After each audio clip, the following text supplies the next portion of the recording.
तो मैंने बहुत ही गलत बोला और आज मैं यहाँ पे गाजीपुर बॉर्डर पे आया हूँ किसानों से माफी मांगने के लिए।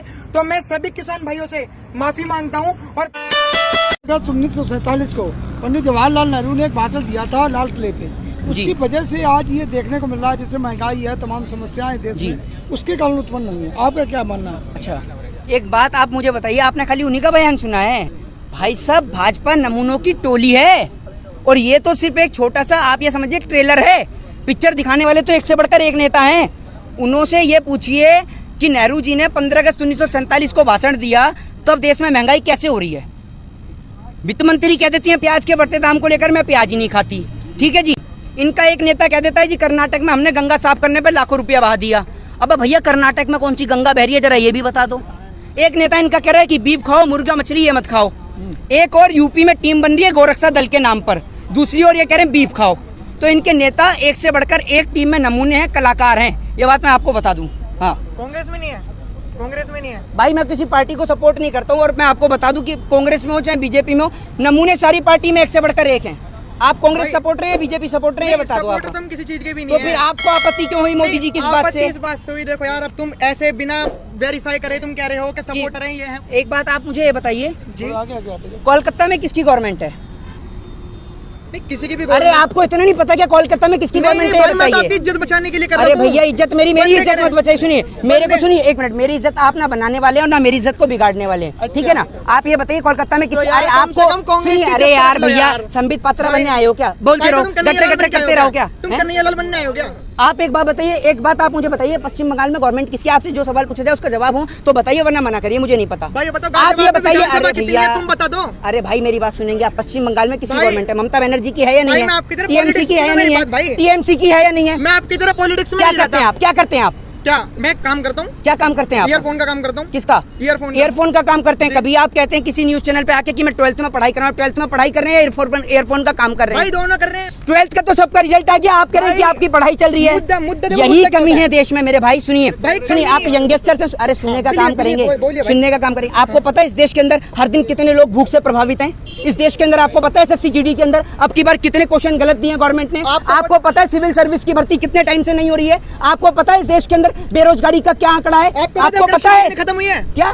आपको पता है करप्शन कितनी खत्म हुई है? करप्शन कितनी खत्म हुई है आप बता दो। भाई एक बात बताऊं, अरे आप बचा हुआ है ना, करप्शन सुनिए, देश बचा हुआ है। हाँ, ये सरकार की वजह से बचा। अच्छा, तो ये बता दीजिए बाकी जो देश हैं जहाँ पर मोदी जी नहीं है, वहाँ का विकास हो रहा है या नहीं हो रहा? नहीं हो रहा, बर्बाद है भाई। तबाह होते हुए भी तबाही नहीं दिखती मेरे भाई। ये अंधभक्ति है, इसकी कोई दवाई नहीं दिखती। SSC का तो मैं आपको बता रहा हूँ आंकड़े कि 3000 से ज्यादा लोग जो भूखे सोते हैं। हंगर इंडेक्स में ग्लोबल 100, पता है आपको ग्लोबल हंगर इंडेक्स क्या है? पता है आपको ग्लोबल हंगर इंडेक्स क्या है? देख रहे हो आप नेगेटिव चीजें, पॉजिटिव चीज आप गिना दो, पॉजिटिव चीज आप गिनाइए। एक मिनट रुकिए, आप ये गिनाइए मोदी जी के पॉजिटिव फायदे।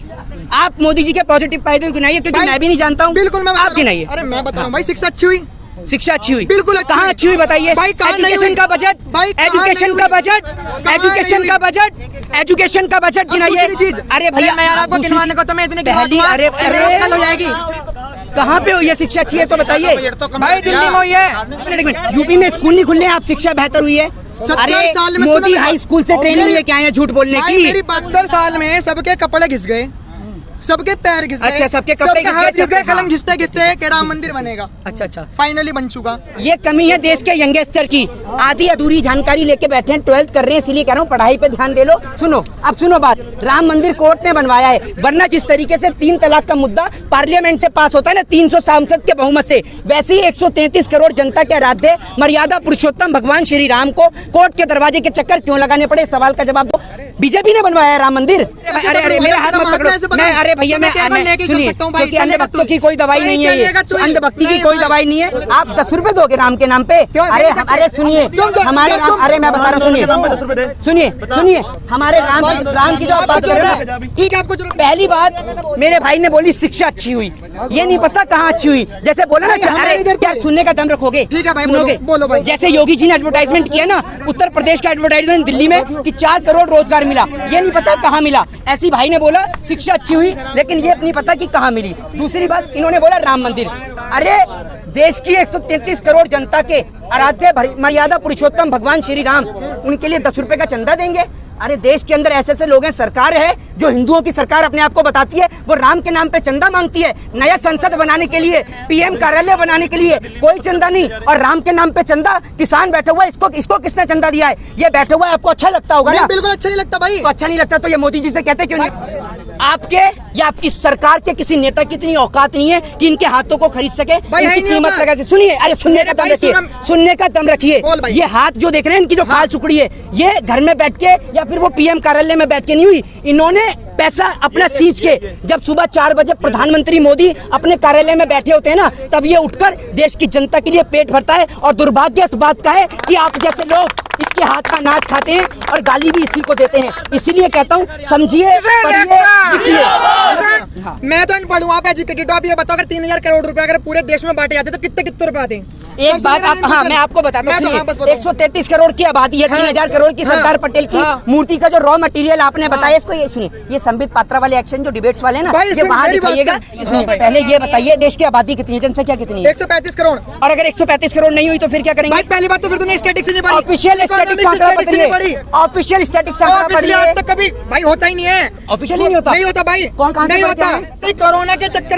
कोरोना के चक्कर में हमारी देश की इकोनॉमिक्स इतनी डाउन हो चुकी है ना ब्रो। देखो यार, ये पढ़ के मत बोलना यार। अरे मैं पढ़ रही है, मैं फोन आ रहा है, फोन भी नहीं देखे तो हमारे नहीं, देश की इकोनॉमिक्स कैसे होगी? जितनी आपकी उम्र है, उससे छोटी उम्र से बोल रहा हूँ, जो पढ़ने की मुझे जरूरत नहीं है, ठीक है ना? आप कृषि कानून के बारे में बताइए, ठीक है ना? कृषि कानून के बारे में बताइए, आप बताइए कृषि कानून के बारे में बताइए। पढ़ लिया हो तो कृषि कानून तो भाई 3 कानून है कृषि कानून। अरे बताइए, अरे यार एक minute, what is the meaning of contract farming? What is the meaning of contract farming? क्या है कॉन्ट्रैक्ट फार्मिंग? अरे मेरी बात तो सुनिए, what is the meaning of contract farming बताइए। बता रहा हूँ भाई। कब बताइए? कल बताएंगे। सुनेगा तभी तो बताऊंगा। क्या 24 करोड़? सुनेगा तो बताऊंगा। 24 करोड़ किसान है अपने देश में, उधर उधर लगभग 24 करोड़ किसान है देश में, जिसमें कि 10 करोड़ किसानों के पास अपनी जमीन है, 14 करोड़ किसानों के पास नहीं है। भारत एक कृषि प्रधान देश है और 70% जनता कृषि के ऊपर आरक्षित और निर्धारित है। मुझे तो ठीक पता है ही नहीं ना? आपको पता ही नहीं। 24 करोड़ किसान, 24 करोड़ किसान, मोदी जी के घर का डाटा है 24 करोड़ किसान। यहाँ देश में 80 करोड़ किसान गवर्नमेंट ऑफिशियल डाटा देती है, और आप सच बता रहे हैं 24 करोड़ का। फार्म सर्विस एक्ट 2020 बताइए क्या है? फार्म सर्विस एक्ट 2020 की नहीं है। अरे ये घुमाइए मत, ये नहीं घूमने वाले। सुनिए, अरे सुनिए, फार्म सर्विस एक्ट 2020 की नहीं है। अरे पहले सरकार विकल्प नहीं दे रही।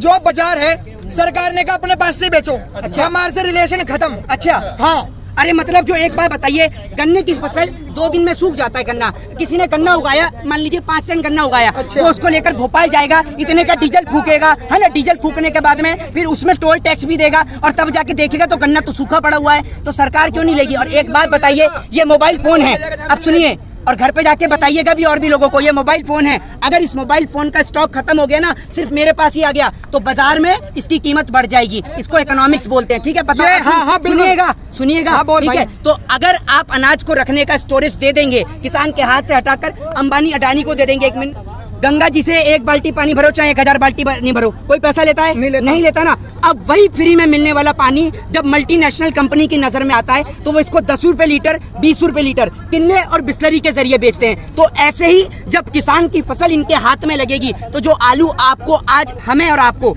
20 रुपए किलो, 30 रुपए किलो मिलता है ना, वही आलू का दाम शायद 50 रुपए किलो, 100 रुपए किलो हो जाए, तो आप कहाँ से ले पाएंगे? और ये देश का गरीब किसान जो मेहनत करके, पैसा करके, APMC एक्ट के तहत 2006 में मंडियां बंद कर दी गई बिहार में। जानते हैं आप क्या APMC? बिल्कुल बताइए क्या है? अरे आप सब कुछ APMC एक्ट की फुल फॉर्म बताइए, APMC एक्ट क्या है? तो बीच में क्यों बोलते हैं आप? सुनने का शौक है नहीं आपको, लेकिन गिनाएंगे। पहले पढ़िए, सुनिए, आप मेरे भाई हैं और मैं आपको रिस्पेक्ट करता हूँ, सभी यंगस्टर्स की रिस्पेक्ट करता हूँ, और ये बहुत अच्छी बात है कि आपको पढ़ना चाहिए, किसान के लिए बोलना चाहिए। लेकिन सुनिए, यहाँ आकर कम से कम इन बुजुर्गों के, इनके हौसलों को खत्म मत करिए। पता है आपको, 8 महीने से बैठे हुए हैं और 700 से ज्यादा परिवार के सदस्यों को खो चुके हैं। यहाँ सरकार और किसी सरकार की औकात नहीं कि इनको खरीद सके या इनको मदद दे सके। ये यहाँ बैठे हुए हैं सिर्फ इसलिए कि अपनी आने वाली पीढ़ी को बचा सके इन गुलामी की जंजीरों से, ठीक है? तो यहाँ खड़े होकर ये मुंह में नखून चबाने से कुछ नहीं होगा। अगर आप इन्हें समर्थन देने के लिए, समर्थन देने के लिए, सुनिए, 2 समोसे के आपको खाना भी खिलाएंगे, 2 समोसे भी, सुनिए, 2 समोसे ये आपको खाना भी खिला के भेजेंगे, खाना भी खिला के भेजेंगे आपको, ठीक है? और पूरे देश को, किसानों का, अरे इतना बड़ा दिल है, आपके परिवार को भी लंगर खिलाएंगे। मैं तो 2 समोसे का खाना भी खाता हूँ। अरे पूरा देश इन किसान का अनाज खाता है। आंदोलन को बदनाम नहीं करूंगा, और यहाँ मैं सभी से माफी मांगता हूँ। बोलो आप इस बात को। मतलब मैंने न्यूज 24 में मेरे को नॉलेज नहीं थी किसी भी चीज की, लेकिन मैं ऐसे ही चला गया और मतलब हाँ मैं बहस करने के लिए, और मैंने किसानों के बारे में मतलब उसने मुद्दा उठाया था कि किसान ऐसे ऐसे आ रहे हैं, कुछ लोगों का कहना है कि पैसों में आ रहे हैं, ये है वो है, तो मैंने बहुत ही गलत बोला। और आज मैं यहाँ पे गाजीपुर बॉर्डर पे आया हूँ किसानों से माफी मांगने के लिए। तो मैं सभी किसान भाइयों से माफी मांगता हूँ। और मैं यहाँ पे जैसे आया मैंने यहाँ के हालात देखे, क्योंकि मतलब बहुत लोग कह रहे थे कि यहाँ किसान पैसों में आते आप बोलो, मैं दोबारा कभी ऐसा काम नहीं करूंगा, ऐसा काम नहीं करूंगा। आप बोलो कि मैं दोबारा ऐसा काम नहीं करूंगा, मैं दोबारा ऐसा काम नहीं करूंगा। और भाई ये मैंने, और ये बोलिए कि यहाँ कोई किसान पैसों से नहीं आता है। मैंने यहाँ पे आके देखा कि ये लंगर वंगर काफी बहुत अच्छी तरीके से, मतलब मैं पहले हाँ लंगर भंडारा में मतलब मैं पहली बार आया तो मैंने यहाँ पे भी खाया, उन्होंने मतलब मेरे को बहुत ज्यादा इज्जत से खिलाया, पता होते हुए भी कि मैंने किसानों के बारे में ऐसा बोला है। और मतलब मेरे को इतना अच्छा लगा, तो मैं सॉरी कहना चाहूंगा। और जितने भी युवक हैं जो सोच रहे हैं, जिनकी ब्रेन मेंटेलिटी ऐसी है कि मतलब किसान पैसों में आते हैं, ऐसा कुछ भी नहीं है। मैं यहाँ पे आके देखा और मैंने यहाँ पे आके